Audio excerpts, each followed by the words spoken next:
Schenkel. How are you?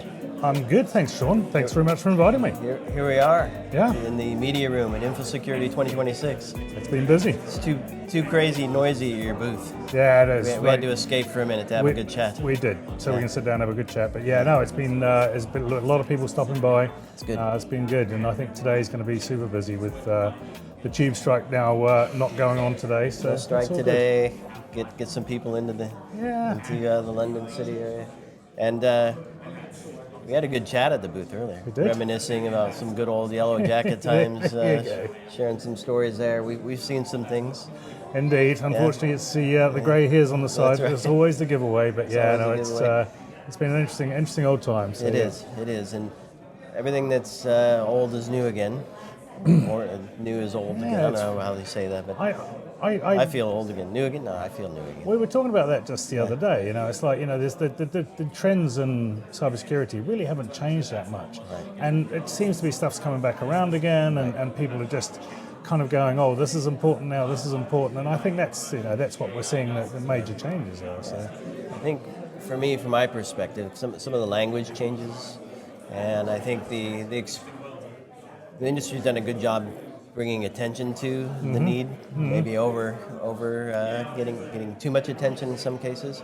But I think things like resilience matter. So we're not talking about polymorphic viruses. We're talking about business resilience, which I think is a good thing. It's got the attention of the board, which we're going to talk about. And I think that's the other point that I want to mention is that, I think the board has the attention. yeah. They don't always know what to ask or how to ask it and know what to do with the response they get, and that's kind of where what you guys do. Absolutely. Come So into play, we're really seeing a change, and it's really nice to see. Like you say, there's this new attention has been brought to cybersecurity. I think everyone knows about the breaches of the past sort of 12 months. I mean, there's been breaches aplenty over the last 25 years, basically, as long as I've been in cybersecurity. But that visibility is much higher now. We'd see obviously Jaguar Land Rover is a huge one. We had Marks and Spencer in the UK, Co-op and things like that.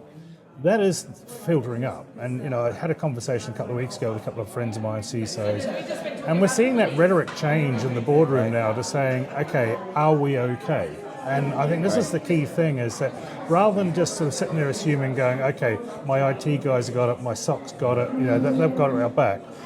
The board are now starting to say, we actually need to see a bit of proof of what's going on here. What is a potential threat to us? What are we doing about it? And show me evidence that we're actually fixing that potential threat as well. That's a lovely thing to see. It's still got a long way to go, don't get me wrong. It's not like this is fixed today, but that curiosity is much more built into those board conversations that we're seeing. Yeah. So I think, so the question, the need and the desire to ask the question has increased. The team responding doesn't always have the information, the ability to share the information, the ability to communicate it in a way absolutely that mattered. So what are you seeing? Before we get into what you're working on, give us an overview of Intel 471 and what you guys do, so people have that context when we're talking about so Intel 471, we started off as a traditional cyber threat intelligence vendor, so very much human-led intelligence. I think there's a lot of new ones we're starting to see that are just relying on AI. We have absolutely human-led intelligence. And that means that we don't have people just, creating reports that aren't then verified, or they're not then checked with all of the resources, things like that.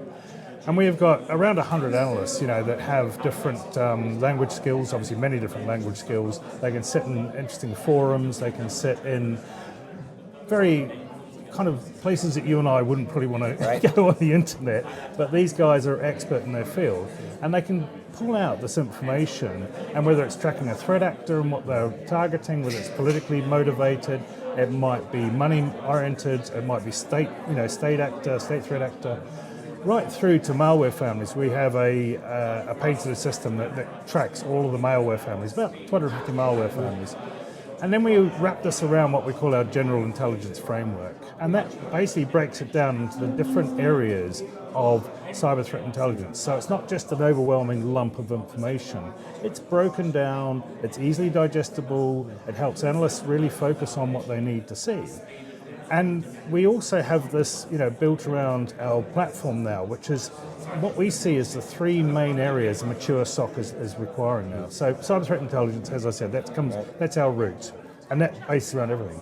We also have attack service management, so it can monitor all of your external assets, whether it be cloud, different types of assets. And then we also have our hunt piece. And the hunt piece is a really exciting area of growth that we're seeing, because it's back to that board of going, what's going on? Right. And with the hunt piece, it enables you to really kick off a hunt as a proactive, that proactive approach to cybersecurity. You can then find out what's going on inside your organization, where the potentials are that need to be fixed and things like that. So all of this is wrapped around the cyber threat intelligence, though. So it contextualizes the hunting, it contextualizes the attack service management around IOCs and the reporting back. So, like I said, these are three main elements, and we've kind of wrapped this into one platform.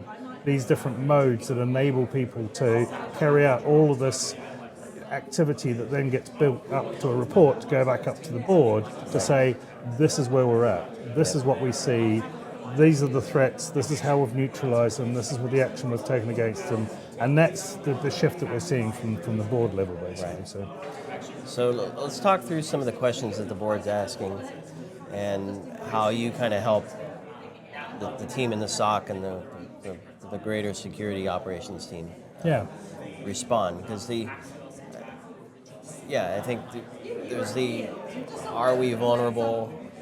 Are we on the dark web lists? Right? Yep. Are we actually being targeted in some way? 100%. Do we have any indicators of compromise? Have we been? And kind of all through that. So what are some of the questions that the board asks, and what pieces do you provide that kind of helps feed the right answer back? Yeah, and I think it depends on the maturity of the sort of board and where they're at with this whole cybersecurity piece.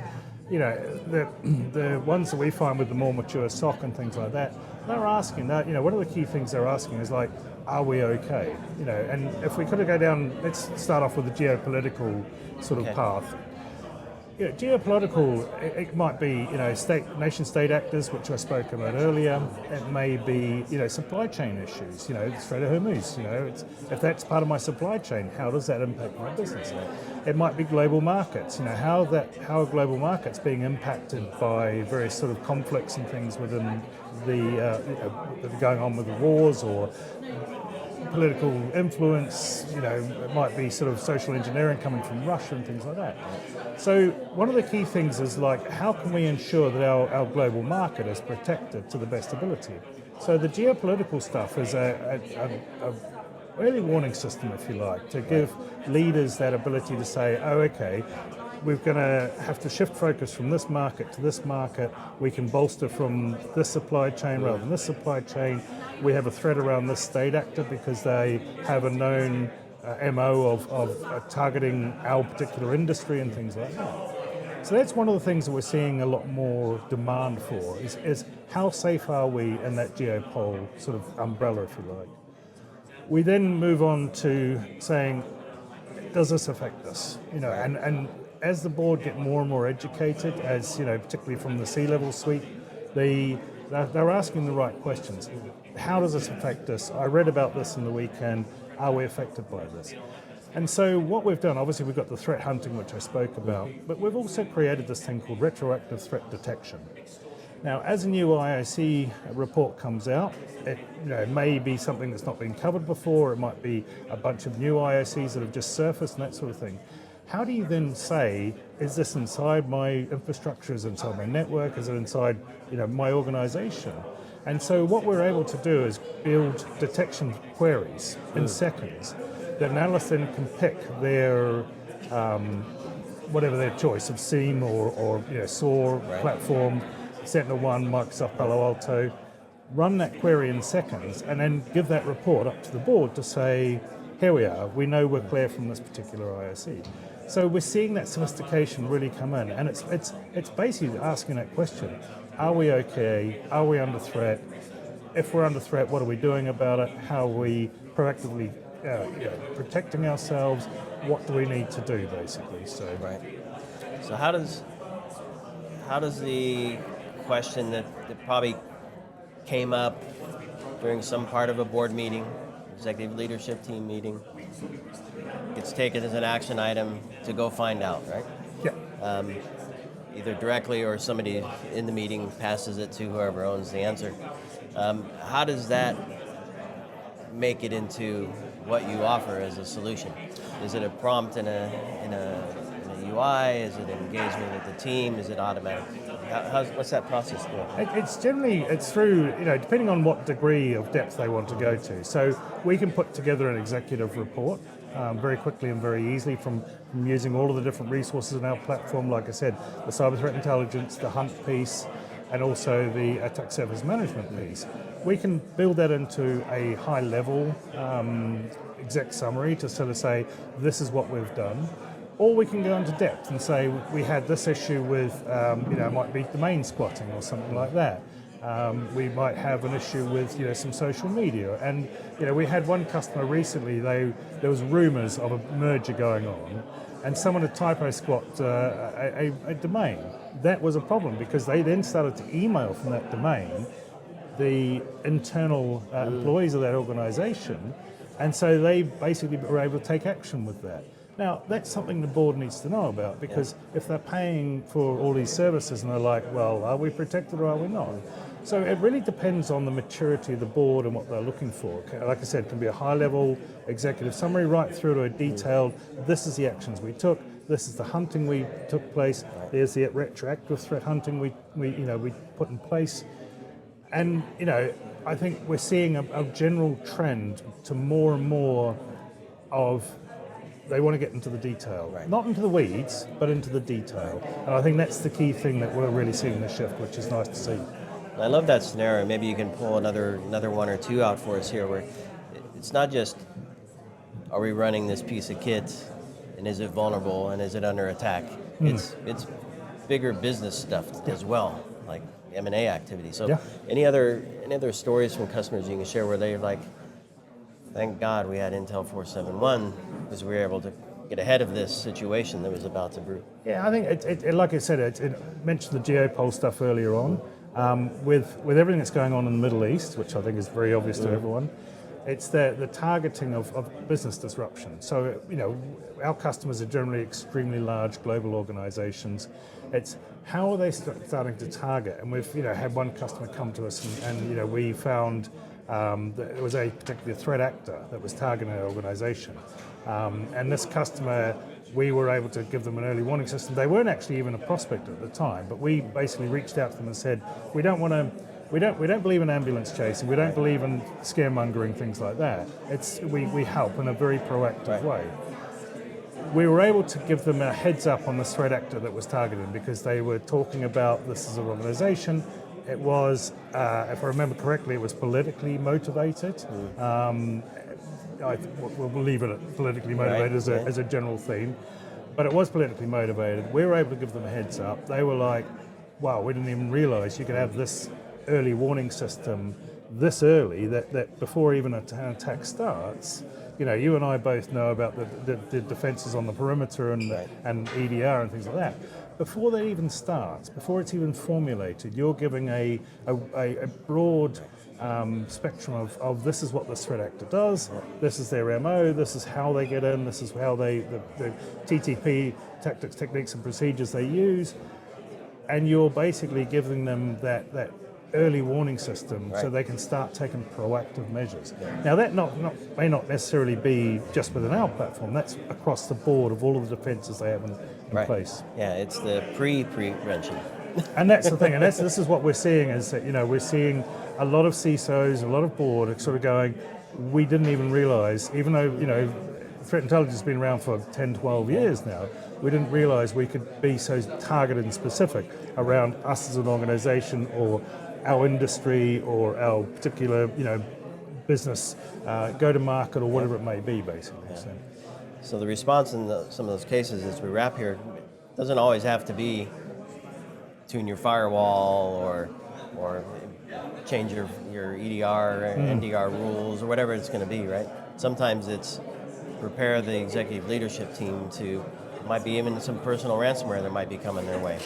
for example, right? And also your employees too. Really just so many organizations now have fantastic cybersecurity education going on, things like that. Right. So it's sending out those reminder emails because in the case of the domain that I spoke about, this was saying do not click on anything, things like that, because that's still the number one way that malware gets in. So it's that proactiveness. You're absolutely right. I mean, do all of the right stuff, tune your EDR, your IDS and things like that, but also make sure that your exec team, make sure that your employees are all aware. They don't need to know the detail, but just say, hey guys, just be extra vigilant. We know that this is coming down the pipe and things like that. It just gives you that ability to be very proactive in your defense, basically. So I love it. Good stuff. Ian, pleasure chatting with you. Lovely to meet you, Sean. Yeah, hopefully have more chats in the future, perhaps in Vegas at Black Hat. Yeah, exactly. Love what you're doing, Intel 471. Thank you. Hopefully everybody connects with you and the team. Thanks everybody for listening and watching this episode. Stay tuned for more coming from Infosec 26 in London.